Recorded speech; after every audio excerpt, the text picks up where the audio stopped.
जय हिंद दोस्तों। कैसे हो आप सभी। आज मैं परसेंटेज का अगला पार्ट लेकर आया हूं जिसमें मैं आपको इनकम टैक्स से रिलेटेड क्वेश्चन करवाऊंगा। अगर ये प्रश्न आपको प्रॉब्लम देते हैं तो इस वीडियो के बाद से नहीं देंगे।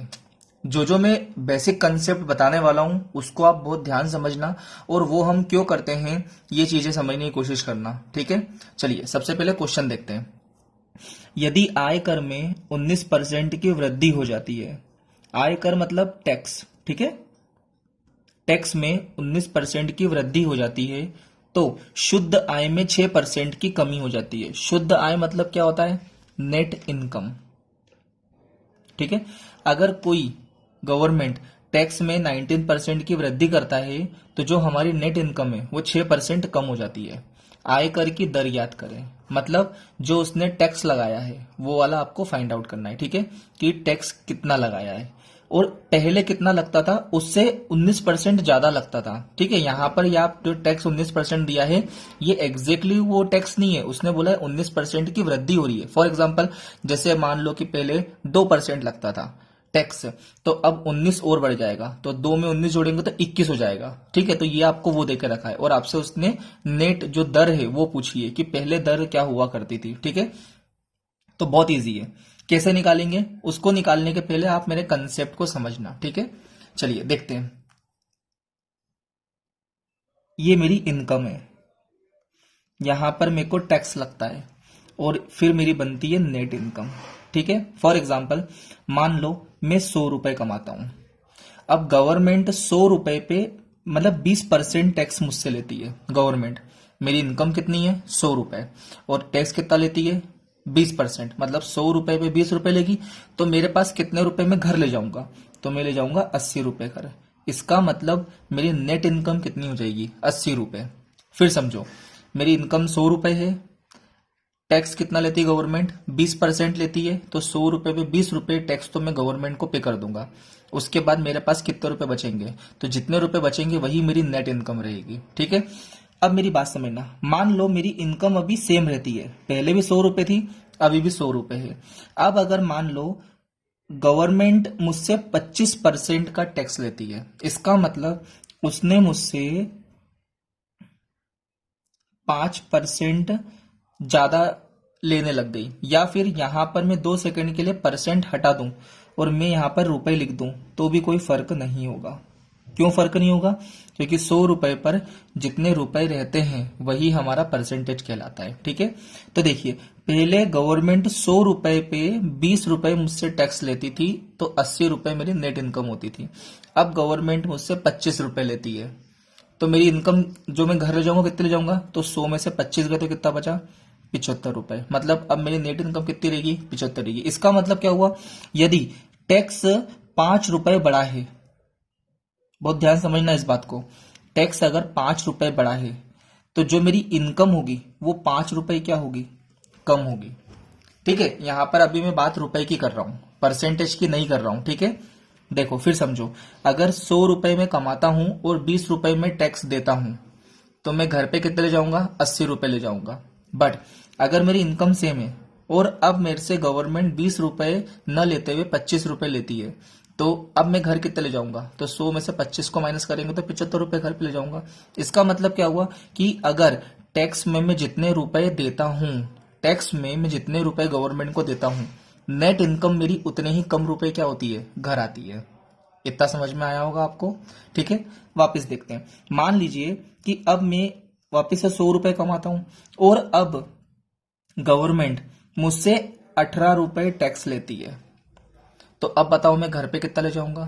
तो आप बोलोगे कि मैं घर पे 82 रुपए ले जाऊंगा। क्यों? क्योंकि 100 में से 18 को माइनस करेंगे तो 82 रुपए आएगा। तो यहां देखिए पहले 20 रुपए थी, अब 2 रुपए कम हुए, इसके कंपेयर कर रहा हूं। ठीक है, अब 2 रुपए अगर मैंने कम दिए हैं टैक्स में तो स्वाभाविक सी बात है मैं 2 रुपए क्या करूंगा? घर पे ज्यादा ले जाऊंगा। ठीक है, इसका मतलब क्या हुआ कि जितने रुपए मैं टैक्स में ज्यादा दे रहा हूं या कम दे रहा हूं उतने ही रुपए मैं घर पे ज्यादा ले जा रहा हूं या कम ले जा रहा हूं। ठीक है, तो अब देखिए इसको समझना कैसे है। बट अब मैं अगर यहां पर बात करूं परसेंटेज वाइज, इसको देखना इस ब्लॉक को। अभी हमने किस बात पे बात करी? रुपए पे बात करी। पर अगर मैं परसेंटेज वाइज देखूं तो देखो पहले मैं कितने रुपए का टैक्स देता था? 20 रुपए देता था। अब कितने दे रहा हूं मैं? 25 रुपए दे रहा हूं। मतलब कितने रुपए मैंने ज्यादा दिए हैं? तो 5 रुपए ज्यादा दिए हैं। अच्छा, किस पे 5 रुपए ज्यादा दिए हैं? तो 20 रुपए पे। तो अगर मुझे इसका परसेंट निकालना है तो अब इससे इसको कैंसिल करा, ये 25%। इसका मतलब क्या हुआ कि मेरा टैक्स कितने परसेंट बढ़ा है? 25% बढ़ा है। 5 रुपए की बात नहीं कर रहा हूं मैं, ठीक है। अब देखो, पहले मैं 20 रुपए देता था और अब मैं 25 रुपए देता हूं, तो कितने रुपए या कितने परसेंट मेरा टैक्स बढ़ा है? तो परसेंट कैसे निकालते हैं? कितने रुपए बढ़ा है? 5 रुपए। कितने पे बढ़ा है? 20 रुपए पे। तो जितने पे अपन कंपेयर करते हैं वो हमेशा नीचे लिखते हैं। तो 5/20 × 100। इसका मतलब मेरा टैक्स कितने परसेंट बढ़ा है? 25% बढ़ा है। तो अब मेरी नेट इनकम निकालेंगे। तो देखिए, पहले मैं 80 रुपए देता था, अब मैं 75 देता हूं। मतलब कितने रुपए कम देता हूं? 5 रुपए कम देता हूं। किस पे देता हूं? 80 रुपए पे। मल्टीप्लाई बाय 100 कर दें अपन। अब मैं इसको कैंसिल करता हूं, ये एक बार में जाएगा, ये 16 बार में जाएगा। और मुझे पता है 1/16 6 सही 1/4% होता है। इसका मतलब क्या हुआ? अब अगर मैं इसी को, ये जो ऊपर वाला प्रश्न है, इसी को मैं परसेंटेज में बोलूं तो यहां देखो, मैं टैक्स में अगर 25% वृद्धि करता हूं तो मेरी नेट इनकम कितनी कम हो जाती है? 6 सही 1/4% कम हो जाती है। देखो, मैंने टैक्स में 25% की वृद्धि करी तो मेरी जो शुद्ध आय है, नेट इनकम है, वह 6 सही 1/4% क्या हो जाती है? कमी हो जाती है। तो ये आपको क्वेश्चन में दिया है कि उसने उसके टैक्स में 19% की वृद्धि करी। यहां अपना 25 निकला है, 25% निकला है, ठीक है। 19% की वृद्धि होती है तो शुद्ध आय में 6% की कमी होती है। और सेम हमारा इस क्वेश्चन के रिगार्डिंग जो मैंने आपको एग्जांपल दिया है, इससे क्या हुआ है कि अगर वह टैक्स में 25% की वृद्धि कर रहा है तो नेट इनकम में कितनी कमी हो रही? 6 से 1/4% की कमी हो रही। इसका मतलब क्या मैं यहां पे लिख सकता हूं क्या कि यदि, मेरी बात बहुत ध्यान समझना, टैक्स का 25%, ठीक है, मैंने क्या बोला? टैक्स का 25%, नेट इनकम का 6 सही 1/4% बराबर है, तो बिल्कुल आप बोलोगे हाँ, बोल सकते हैं। कैसे? देखो, मेरा टैक्स कितने रुपए? 20 रुपए। तो 20 रुपए का 25% कितना हुआ? तो अपन निकालते हैं 20 रुपए का 25%। तो जब ये 4 बार में गया, मतलब एक बार में गया, 4 बार में गया, और 4×5 = 20, मतलब 5 रुपए। टैक्स कितने रुपए था? 20 रुपए दे रहा था ना मैं। एग्जाम्पल दे रहा हूं मैं आपको कि यही चीज अगर आप समझ गए ना तो ये क्वेश्चन आपका विद इन अ सेकंड हो जाएगा, ठीक है। अभी केवल मैं समझाने की कोशिश कर रहा हूं। तो टैक्स का 25% कितना रुपए हुआ? 5 रुपए। नेट इनकम कितनी है? 80 रुपए। तो 80 रुपए का 6 से 1/4 निकालते हैं। तो 80 और 6 से 1/4 कितना होता है? तो भी हमने निकाला 1/6 होता है। अब नहीं, 6 से 1/4, 6 से 1/4, सॉरी 1/16 होता है। तो 16 एकम 16, 16×5 = 80। तो देखो, ये भी 5 रुपए निकला। इसका मतलब मैं यहां बोल सकता हूं कि टैक्स का जो भी परसेंट है वो नेट इनकम के जो भी परसेंट है उसके बराबर होता है। यहां से ये कंसेप्ट मैं आपको समझाने के लिए मैंने पूरा आपको प्रोसेस बताई है, ठीक है। इसका मतलब, मेरी बात समझना। अब यहां देखो, यदि टैक्स में 19% की वृद्धि हो जाती है तो अब मैं लिख सकता हूं कि जो भी मेरा टैक्स है उसमें अगर 19% की वृद्धि हो जाती है और नेट इनकम में 6% की कमी हो जाती है, नेट इनकम में 6% की कमी हो जाती है, तो जो हमारी रुपए में आय रहेगी वो दोनों इक्वल रहेगी। बस मैंने आपको ये समझाने के लिए पूरा प्रोसेस बताई है, ठीक है। अगर आपको ये समझ में नहीं आया है तो फिर से आप यहां तक का वीडियो वापस से फॉरवर्ड करके देखिए, क्योंकि ये वाला कंसेप्ट बहुत इंपॉर्टेंट है, ठीक है। तो देखो, अब हम करते हैं। तो यहां से मैं टैक्स और ये नेट इनकम अपनी नीचे आ गई, तो इन दोनों का रेशो अगर मेरे को निकालना है तो ये आपका रेशो आ गया 6 सही 6/19, क्योंकि परसेंट से परसेंट तो क्या हो जाएगा? कैंसिल हो जाएगा। तो टैक्स और नेट इनकम का आपका क्या आ गया? रेशो आ गया। अब मैं यहां से इसको लिख रहा हूं। देखो, इसके रिगार्डिंग सबसे पहले हमारे पास आएगा इनकम, फिर क्या आएगा आपका? टैक्स, जो भी इनकम पे टैक्स लगता है मेरा, और जो भी टैक्स में पे करता हूं उसके बाद मेरी आती है नेट इनकम। तो यहां देखिए, नेट इनकम कितनी है? 19 रुपए। तो मैंने 19 रुपए कर दिया। टैक्स कितना दे रहा हूं मैं? 6 रुपए दे रहा हूं। तो अब मुझे आप लोग बताओ कि यदि मैं टैक्स 20 रुपए देता हूं और मेरी नेट इनकम में घर पे 80 रुपए ले जाता हूं, तो मेरी इनकम कितनी होती है? तो इन दोनों को मैं प्लस करूंगा तो इनकम आ जाएगा। तो सेम का सेम लॉजिक यहां पर भी होगा। तो 19 और 6, तो मैं यहां पर बोल दूंगा कि 25। ठीक है, यदि मेरी इनकम 25 रुपए है और मैं 6 रुपए टैक्स दे रहा हूं, तो मैं घर पे कितने ले जाऊंगा? 19 रुपए ले जाऊंगा। बस ये चीज मैंने आपको करने के लिए ये पूरा कंसेप्ट समझाया है। ठीक है, कि जो मैं आपको बताना चाह रहा हूं अगर वो आप समझ गए तो बहुत अच्छी बात है, अगर आप नहीं समझे हो तो इस वीडियो को वापस से देखिएगा। ठीक है, अब देखो उसने क्या पूछा है, आयकर की दर याद करना है। ठीक है, तो हमें पता है जो भी टैक्स होता है वो हम किस पे निकालते हैं? इनकम पे निकालते हैं। यहां पर देखो जो मैंने 25% निकाला था, या जो भी मैंने कुछ निकाला था किस पे निकाला था? हमने इनकम पे निकाला था। तो देखो कितने रुपए टैक्स दे रहा हूं मैं? 6 रुपए। किस पे निकालेंगे? इनकम पे। तो 25 रुपए मल्टीप्लाई बाय क्या हो जाएगा? 100। 25 से कम 25, 25 चौक 100 और 6 चौक 24। मतलब मेरी जो आयकर की दर है ना वो कितने परसेंट थी? 24% थी। समझ में आया होगा? अगर नहीं आया है तो इसको वापस से देखिए। क्यों? क्योंकि ये वाला कंसेप्ट अगर आप समझ गए तो ऐसे question with in a second होने लग जाएंगे, और जो आपके आयकर के या टैक्स से रिलेटेड क्वेश्चन नहीं हो रहे थे वो इजीली होने लगेंगे। ठीक है, चलिए हम चलते हैं अगले क्वेश्चन पे। चलिए दोस्तों, क्वेश्चन नंबर सेकंड है, सेम क्वेश्चन फर्स्ट से रिलेटेड है। वीडियो पॉज करिए, करके देखिए, नहीं आता है तो उसके बाद मेरे वीडियो को देखना। ठीक है, यदि आयकर में 17% की वृद्धि होती है तो शुद्ध आय में 3% की कमी होगी। तो मैंने आपको बताया है कि टैक्स में 17% अगर निकालेंगे, जितने रुपए आएंगे उतने ही रुपए नेट आय का जो 3% की कमी होगी उसके आएंगे। तो नेट इनकम पे 3% की जो कमी होगी, जो रुपए आएंगे वो बराबर रहेंगे टैक्स के 17% की वृद्धि पर। कैसे? इसके पहले वाले क्वेश्चन में मैंने आपको पूरा समझाया था। तो अब मैं यहां से टैक्स बाय नेट इनकम निकाल देता हूं, तो 3 बटे कितना हो जाएगा? 17। अब मुझे पता है कि मैं यहां पर लिखता हूं इनकम, फिर यहां पर लिखता हूं मैं जो मेरे को टैक्स लगता है इनकम पे, और जो मैं घर ले जाता हूं मतलब नेट इनकम। तो देखिए टैक्स कितने रुपए लग रहा है? 3 रुपए। नेट इनकम कितनी है? 17। और मुझे पता है इन दोनों का प्लस ही करना रहता है, तो इनकम आ जाएगी। तो देखिए अब इजीली मेरे को अगर टैक्स का परसेंट निकालना है तो मैं लिखूंगा 3। किससे निकालते हैं अपन हमेशा?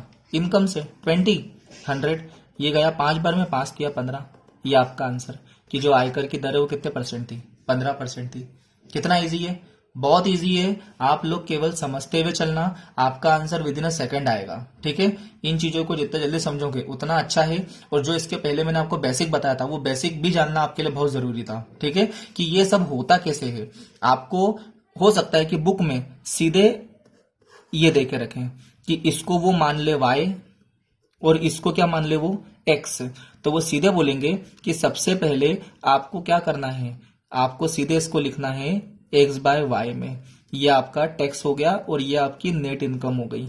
ये आपको इस प्रकार से दे देगा, और सीधे फिर वो यहां पर बोल देगा कि करना क्या होता है। तो सबसे पहले आप करोगे एक्स और वाई को प्लस करके कितना लिख दोगे? 20 लिख दोगे। तो वो सीधे बोल देगा, नीचे देखो क्या बोलेगा, x प्लस वाई, और ऊपर हम क्या लिख रहे हैं? टैक्स लिख रहे हैं। टैक्स को क्या माना हमने? x माना, तो ये x मल्टीप्लाई बाय 100। वो सीधे ऐसे क्वेश्चन की ऐसी ट्रिक बनाएगा और आपको दे देगा, और आपको रटना पड़ेगी। तो रटना नहीं है, अपने को समझना है कि एग्जैक्टली होता कैसे है। क्यों? क्योंकि आने वाले क्वेश्चनों में हो सकता है कि ये चीज आपको काम आए, इसी बेसिक से दूसरा बेसिक बन जाए। ठीक है, तो इन चीजों को थोड़ा समझना। हो सकता है बुक में आपको ये ट्रिक मिल जाए, पर ये ट्रिक मैंने तो अभी तक देखी नहीं है कि परसेंटेज के आयकर में जब भी परसेंटेज या आयकर का क्वेश्चन आता है तो ये ट्रिक अपने को मिल जाती है। ऐसा नहीं है, हमको देखना पड़ेगा, करना पड़ेगा। आप इजीली समझने की कोशिश करो, अपने आप आपका आंसर आएगा। ठीक है, चलिए चलते हैं हम अगले क्वेश्चन पे। चलिए दोस्तों, अगला क्वेश्चन है आय से रिलेटेड, आयकर से रिलेटेड। चलिए देखिए यहाँ पे सबसे पहले क्वेश्चन को समझते हैं। जब एक आदमी की आय 6,000 रुपए बढ़ जाती है, पहले कुछ आय होगी, बढ़ जाती है 6,000 रुपए, तो आयकर की दर 18% से रहकर 15% रह जाती है। मतलब पहले वह 18% दे रहा था और अब कितने दे रहा है वो टैक्स? 15% देगा। ठीक है, जब उसकी आय कितनी बढ़ जाएगी? 6,000 रुपए बढ़ जाएगी। जबकि दोनों ही परिस्थितियों में वो 25% जो उसकी आय होती है वो कर मुक्त होती है। ठीक है, मतलब जो भी उसकी आय रहती है उसके 25% पे वो कर देता ही नहीं है, तथा दोनों ही परिस्थितियों में वो समान आयकर चुकाता है। मतलब पहले भी जितना रुपए वो चुकाता था अब भी वह इतने रुपए ही चुकाएगा। तो आरंभिक आय मतलब स्टार्टिंग में उसकी आय कितनी थी वो आपको बताना है। ठीक है, इसको मैं आपको दो तरीके से बताऊंगा। एक बेसिक और एक हमारा कंसेप्ट। ठीक है, तो चलो हम पहले बेसिक से करते हैं। ठीक है, यहां देखो समझने वाली बात क्या है, यहां पर है कि दोनों ही परिस्थितियों में उसका जो आयकर है वो क्या है, समान है। इसका मतलब पहले जितना भी वो कर चुकाता था, जितने रुपए, अब भी वह उतने रुपए कर चुकाएगा। तो अगर मैं कैसे भी करके इसका कर निकाल लूं और इसका कर निकाल लूं और दोनों को मैं बराबर कर दूं, तो इजीली मेरा आंसर आ सकता है। इससे हमने ये जाना। ठीक है, क्योंकि उसने बोला है समान आयकर चुका रहा है दोनों ही परिस्थिति में। तो अब मैं मान लेता हूं कि उसकी जो इनकम है स्टार्टिंग वाली वो एक्स है। ठीक है, अब मेरी बात समझना, ये जो एक्स इनकम है, इस इनकम पे 25% पे तो वो चुकाता ही नहीं है पैसे। उसने बोला ना 25% जो उसकी आय है वो कर मुक्त है। इसका मतलब वह कितने रुपए पे चुकाएगा, तो जो उसकी टोटल इनकम होगी उसके 75% पे वह क्या करेगा, उसका टैक्स चुकाएगा। ठीक है, अब मेरी बात समझना, स्टार्टिंग में उसका कितने परसेंट आयकर होता है, तो आप बोलोगे 18% होता है। तो ये जो 75% इसकी इनकम है, इसका तो 18% वो क्या करेगा, कर चुकाएगा। तो देखो टोटल रुपए आ जाएगा। मान लो एग्जाम्पल के तौर पे अगर मैं यहां पर 100 रुपए ले लेता, उसकी टोटल इनकम कितनी है, 100 रुपए, तो 100 रुपए का 75%, उसकी आय हो गई 75 रुपए, तो 75 रुपए पे वो 18% क्या करेगा, आय कर चुकाएगा। तो 75 रुपए का 18% निकालेंगे तो उसकी टोटल रुपए आ जाएंगे, आय आ जाएगी। ठीक है, तो हमने ये लिखा इस तरफ। अब उसने बोला है कि उसकी आय कितनी है, 6,000 रुपए बढ़ जाती है। तो पहले थी एक्स और 6,000 रुपए बढ़ गई, तो मैंने ये लिख लिया। अच्छा, वो जो इनकम है, जो उसकी नई इनकम है, इसका भी वो 25% आय क्या होता है, उसकी कर मुक्त रहती है। तो इसका मतलब वो चुकाएगा कितने पे, 75% पे चुकाएगा। तो इसका भी मैं निकाल लेता हूं 75%। ठीक है, और अब जब जैसे ही उसकी 6,000 रुपए आय बढ़ती है, तो वो अब कितने परसेंट कमाता है, मतलब कितने परसेंट टैक्स देता है, 15% का टैक्स देता है। तो ये 15% का टैक्स देता है। तो इससे भी क्या आ गई, इसकी इनकम आ गई। और हम दोनों को क्या कर दे, बराबर कर दे। क्यों बराबर कर दे, क्योंकि उसने यहाँ बोल कर रखा हुआ है कि पहले दोनों ही परिस्थितियों में वो समान आय कर चुकाता है। मतलब इस परिस्थिति में भी जो उसकी आय रहती है वो इसकी रहती है। तो इसको अपन सॉल्व करते हैं। तो यहाँ देखो 75% से 75% क्या हो गया, कट गया। अब यहां पर ये परसेंट से ये वाला परसेंट जो रहता है वो भी क्या हो गया, कट गया। अब इसको अपन काट देते हैं। तो ये 3 6 जा 18, 3 5 जा 15, ये कट गया। तो यहां से अपन ने लिखा 6x इक्वस टू, ये 5 का इधर मल्टीप्लाई करेंगे 5x प्लस 6 पंजे 30, 30,000। अब 6x में से 5x गए तो कितना बचा, x। तो उसकी x की वैल्यू आ गई कितनी, 30,000। मतलब जो हमने स्टार्टिंग में उसने मानी थी आरंभिक आय, वो थी x और x की वैल्यू आ गई 30,000। ठीक है, फिर से समझना, ये बेसिक कंसेप्ट है। ठीक है, आपका बहुत जल्दी आंसर आएगा इससे भी, और इसके बाद में जो मैं आपको थॉट प्रोसेस बताऊंगा उससे भी आपका आंसर जल्दी आएगा। ठीक है, पर फिर समझो, यहां देखो उसने क्या बोला है, उसने बोला है उसका जो आयकर है वो समान है, यहां भी सेम है और यहां भी सेम है। तो हमने यहां से ये देखा कि अगर मैं इसकी आय निकाल लेता हूं, जो भी वो गवर्नमेंट को पे करता है, और मैं इसकी निकाल लेता हूं, तो इन दोनों को क्या कर देंगे, उन बराबर कर देंगे। क्यों, क्योंकि उसने यहाँ पर समान बोला है। अब कैसे निकालते हैं, तो मैंने सबसे पहले उसकी आय निकाल ली और आय पे इतना परसेंट निकाल लिया, तो उसका टैक्स आ गया। यहां पर भी मैंने उसकी आय निकाल ली कि कितने आय पर वो कितने परसेंट देता है टैक्स, वो निकाल लिया, तो इजीली वो आ गया। ठीक है, चलिए अब मैं इसका आपको बेसिक बताता हूं।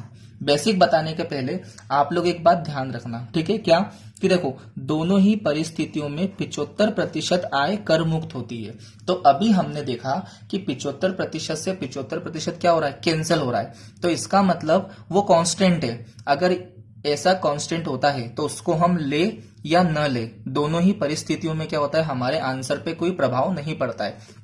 तो इसका मतलब हमें अगले क्वेश्चन से ये जो, अगर वो यू बोल दे कि दोनों ही परिस्थितियों में कितने भी प्रतिशत आय कर मुक्त होती है, 25%, 30%, 35%, जो भी रहता है, तो उसको आपको निगलेक्ट करना है, आपको लेके नहीं चलना है। ठीक है, चलिए अब देखते हैं। यहां देखो, अगर मान लो स्टार्टिंग में x रुपए कमाता था, तो x रुपए पर वह कितने परसेंट देता था, 18% टैक्स देता था।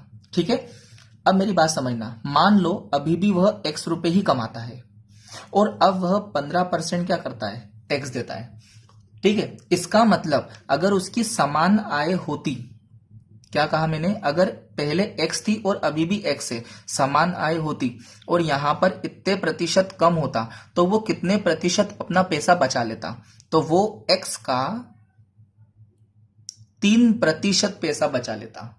यहां से देखो, फिर से समझो जो मैं समझाना चाह रहा हूं आप लोगों को।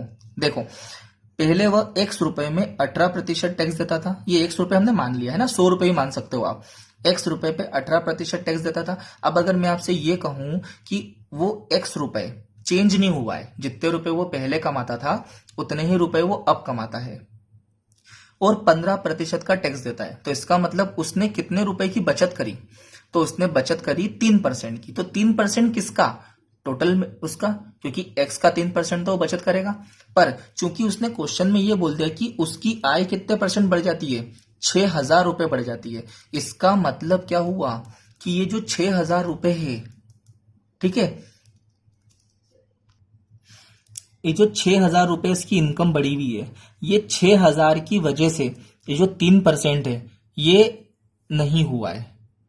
ठीक है, मतलब यहां पर जितना पहले वो रुपए दे रहा था उतने ही रुपए वो यहां देगा। तो देखो, यहां से हमने देखा 2 सेकंड के लिए कि यहां पर वो 3% बचा रहा है। तो किसका 3% बचा रहा है? x का 3% बचा रहा है। ठीक है, बट मेरी बात समझना, यहां पर वह 6,000 रुपए का 15% मतलब लग रहा होगा ना, तभी तो ये और ये दोनों क्या होंगे? बराबर होंगे। तो ये 6,000 का 15% जो रुपए होगा वही तो x का 3% होगा। क्यों? क्योंकि x का 3% ही तो इसमें लगा है, तब जाके तो ये और ये क्या होंगे? बराबर होंगे। ठीक है, मेरी बात समझना बहुत ध्यान से। यहां पर देखो उसने क्या बोला है, दोनों ही परिस्थितियों में समान आयकर चुकाता है। इसका मतलब जितना आयकर वो यहां दे रहा है उतना ही आयकर दे रहा है यहां पर। तो मेरी बात समझना, इसको हमने कैसे क्वेश्चन के वे में केवल और केवल इस लैंग्वेज से करने की कोशिश करी है। देखो फिर समझो, x का 18% वो पहले आयकर देता था। अगर मान लेते कि वो 6,000 रुपए नहीं बढ़ाता है तो वो x का 15% देता। इसका मतलब उसने 3% क्या हुआ है, यहां से बचा लिया ना। पहले 18 देता था, अब 15 देता है, मतलब 3% उसने कम कर लिया है। तो एग्जैक्टली उसने ये बोला है कि दोनों पे सेम जा रहा है। मतलब इसका मतलब क्या हुआ कि जो उसने 3% यहां बचाया है, एग्जैक्टली उसने 3% यहां लगाया होगा। तो किसका 3%? मतलब ये जो 3% है वो किसका है, मतलब कितना है? तो वो है 6,000 का 15%। क्यों? क्योंकि यहां पर तो वो 15% पे दे रहा है ना सबको, इस x पे भी 15% है, इस 6,000 पे भी 15% है। तो जो 6,000 का 15% है वही तो उसने यहां पर बचाया था। इस 15% 18 से 15 में लेते हुए, तो अब यहां से अपन सॉल्व करते तो 100 से 100 कैंसिल, 3 एकम 3, ये 5 बार में, और 6 पंजे 30। तो x की वैल्यू हो गई आपकी 30,000। मैं फिर बता रहा हूं, ये चीज आपको लिखना नहीं है, ये केवल और केवल आपको सोचना है। कैसे सोचकर हम इसको इजीली कर सकते हैं। ठीक है, चलिए हम चलते हैं अगले क्वेश्चन पे। अगर ये क्वेश्चन आपको समझ में नहीं आया है तो आप इससे भी कर सकते हो, ज्यादा टाइम नहीं लगेगा, बट मेरी राय ये है कि आप इससे करो। अगर आपको समझ में नहीं आया है तो वीडियो को वापस से देखिए, क्योंकि ये बहुत इंपॉर्टेंट चैप्टर है।